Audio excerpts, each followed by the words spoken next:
Monsoon fury has struck 4 states across India, including Karnataka, Andhra Pradesh, Telangana and Maharashtra, where in Ratnagiri and Raigad districts of Maharashtra, which are the worst hits, 48 deaths reported from rain-related incidents from across the state, 36 deaths reported in Raigad in 4 landslides and flooding, 30 people are feared trapped in the landslide in Mahad. In fact, we are also getting to know that streets, bridges and residential areas in districts like Belgavi and Kodagu have been heavily flooded, with one incident of an abandoned building crashing down.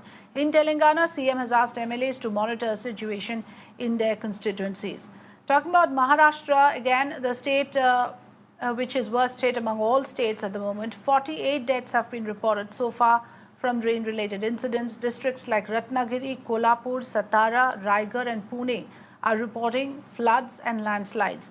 Raigad collector confirmed to Mirror Now that a total of 36 people have died in this district, while 30 people are still feared trapped.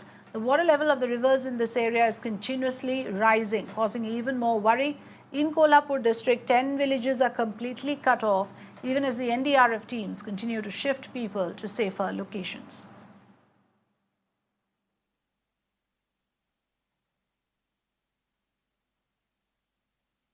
Mayuresh joining me now with more inputs on this. Mayuresh, the fatalities are quite high. Give us a sense of which are the districts reeling under tremendous floods at this point, and what is the status of rescue and relief? Absolutely, the fatality numbers are really high, and there is a fear that it will go up by evening, because right now also the rescue operations are underway.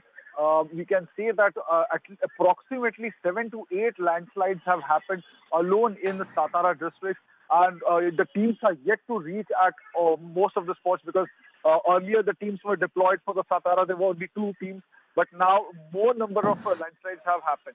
As you asked me that which are the worst affected districts, Raigad district itself is a worst affected district, because Mahad is still not connected. We have been given to understand only one team of a Navy has been basically reached at Mahad for the rescue operation, but due to the collapse of that particular bridge on the river which connects Chiplun to Goa, there is a kind of a traffic jam, and that's why even the rescue operation is getting hampered. If we talk about the Kolhapur, the Chikhli village is still, the rescue operation is happening. More than 50 people have been evacuated from the Chikhli village itself.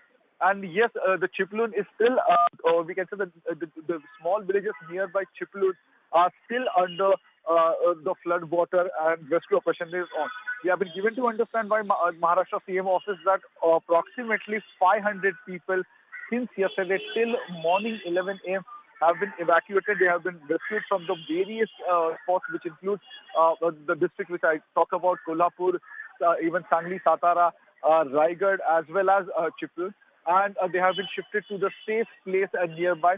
But when we had word with the concerned minister, Vijay Wadettiwar, State Relief and Rehabilitation Minister, he said if the rain, if the heavy rainfall continues for further few more hours, that is 4 to 5 hours, then it will become very difficult for the rescue team also to continue the operation, because the flood water is already there. Though people are saying that the water levels have gone down, but the force of the water is the same. And if it rains continuously for next 4-5 hours, then certainly the water levels may increase, and it will hamper the rescue operation also.